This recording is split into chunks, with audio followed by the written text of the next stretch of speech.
మీ business ఏదైనా మీ ఊర్లో promotion చేయాలంటే అది సుమన్ టీవీతోనే సాధ్యం. ఇప్పుడే సంప్రదించండి. మన భరత్ గారు నోటి దురద ఎక్కువ. ఆ దురద ఉన్నప్పుడు కొద్దిగా కంట్రోల్లో ఉండమని మేము ఎప్పుడు చెప్తుంటాం.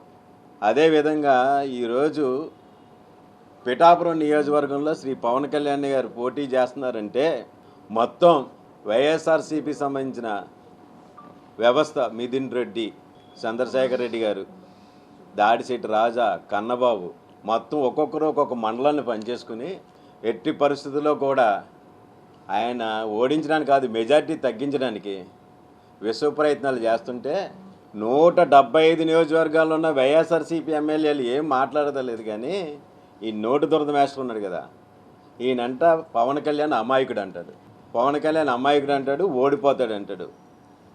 నేను వైఎస్ఆర్సీపీ సంబంధించిన నాయకులకు ఒకటే చెప్తున్నా, ఏంటి భరత్ మీద మాకు ఎప్పుడు కూడా వ్యక్తిగత కక్ష లేదు, ఏమీ లేదు.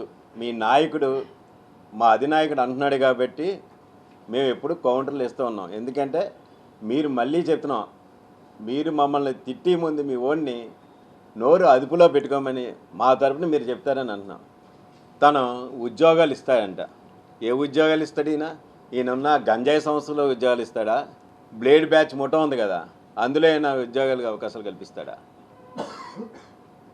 అంటే ఈయన అనేది ఏంటంటే కోడ్ ఉల్లంఘించిన వాళ్ళందరినీ ఉల్లంఘించవచ్చు, నేనున్నాను, మా గంజాయి బ్యాచ్ ఉంది, బ్లేడ్ బ్యాచ్ ఉందని ఇండైరెక్ట్గా చెప్తున్నారు. మేమందరికీ వాలంటీర్లు అందరికీ ఒకటే చెప్పాం, వాలంటీర్లకి మేము వ్యతిరేకం కాదని మా పవన్ కళ్యాణ్ గారు చెప్పారు. వీళ్ళు ఇచ్చే జీతాలు సరిపోవడం లేదు, మేము ఇంకా పెంచి చేస్తాం, ఈ వాలంటీర్ వ్యవస్థను రద్దు చేయమని కూడా చెప్పాం. అమ్మ మళ్ళీ చెప్తున్నాం, వాలంటీర్లారా మీరు మోసపోకండి. 10 ఫ్యాక్టరీలు 20 ఫ్యాక్టరీలు ఉన్నట్టు ఉద్యోగాలు కల్పిస్తానంటే ఆయనకున్న గంజాయి సంస్థలోని బ్లేడ్ బ్యాచ్లోనే అవకాశాలు కల్పిస్తాడు ఈయన. రాజమండ్రికి సంబంధించిన కార్పొరేషన్ సొమ్మంతా ఇష్టానుసారంగా ఖర్చు పెట్టారు. దానికి ఉదాహరణ ఏది మార్కెట్లో చెప్పాం, పోల్స్, ఎలక్ట్రికల్ పోల్స్, దానివల్ల చాలా ఇబ్బంది ఉంది అని వర్తకులు అందరూ చెప్తే సుందరీకరణ అని చెప్పి ఎంత చెప్పినా వినలేదు ఆ రోజు అందరూ.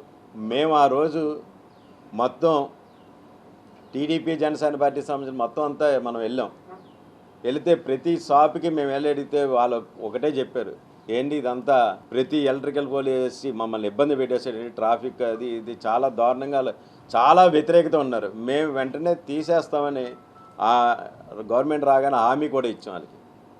దానికి ఈరోజు ఈయన ఎమ్మెల్యేగా నిలబడ్డాడు కాబట్టి ఓట్లు వెళ్ళి అడగాలి కాబట్టి వాళ్ళని ఇమీడియట్గా వాళ్ళు చెప్పింది ఇమీడియట్గా తీసేశారు.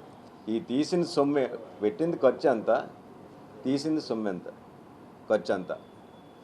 అదే కంబాల చెరువులో ఈయన రాగానే సుమారు ₹1 కోటి వాటర్ ప్లాంటేషన్ పెట్టాడు. ఆ డబ్బు ఏమైపోయింది? అది 3 నెలలో 2 నెలల్లో పనిచేసింది. ఎప్పటి నుంచో అడుగుతున్నాం. ఈయన అభివృద్ధి అని చెప్తాడు, మేమేమో అభివృద్ధి చేస్తున్నాం, అందులో అవినీతి ఉందని చెప్తున్నాం. నీ కమిషన్లు కక్కుర్తిపడి కదా ఇటువంటి పనులు చేసింది, ఇది అవసరమా? 10 ప్రశ్నలు ఎప్పటి నుంచో అడుగుతున్నాం, దానికి సమాధానం లేదు. నిన్న ఏమంటున్నారంటే, మీరు మేమంతా కాంట్రాక్టర్ పద్ధతిలో వెళ్ళాము, టెండర్లు వేసాము, మైనస్ అంట 10-15% మైనస్లో కాంట్రాక్టర్లు వచ్చారంట. ఎక్కడ కనివిని లేదంట. కరప్షన్ ఎలా జరుగుతుందంటే, ఏ కాంట్రాక్టర్ అయినా మైనస్ నేను నష్టపోయి నీకు చేస్తానని ఎవడైనా చెప్తాడండి? ఎవడైనా చెప్తాడా? ఈ లెక్కన మీరు ఎక్కడ చూసినా సరే మీరు ప్రతి దాంట్లోనూ కమిషన్ అన్నది ఉందా లేదా? ఫ్లైఓవర్ బ్రిడ్జి అంటావు, అదేంటి? అది ఎవరిది? కేంద్ర ప్రభుత్వ నిధులు, అది మీరు చేశానని చెప్తున్నారు. కార్పొరేషన్లో మీరు 2 కోట్లు మీ ఎంపీ నిధులు ఇచ్చారంట, మొత్తం 10 కోట్లు ఈ స్ట్రీట్కి ఆ స్ట్రీట్కి కార్పొరేషన్ నిధులు వాడారన్నట్టు తెలిసింది. మీరు తెచ్చినది ఏం చేశారు? ఒక జనసేన పార్టీ తరపున కాదు నేను అడుగుతుంది, రాజమండ్రిలో నేను ట్యాక్స్ పేయర్గా అడుగుతున్నా. కార్పొరేషన్ సొమ్ము మీరు ఖర్చు పెట్టారు.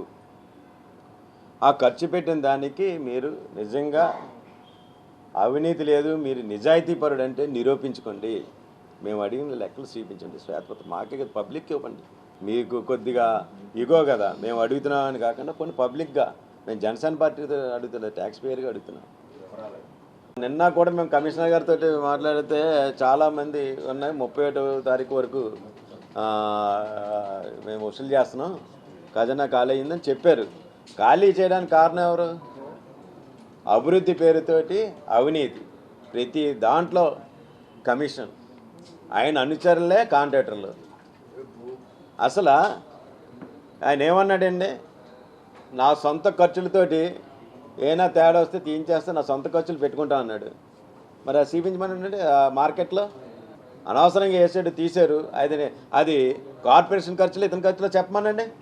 ఏంటి ₹1 కోటి చిల్లరతోటి కంపల్సరీలో పెట్టాడు. ఎప్పటి నుంచో మేము మొత్తుకుంటున్నాం.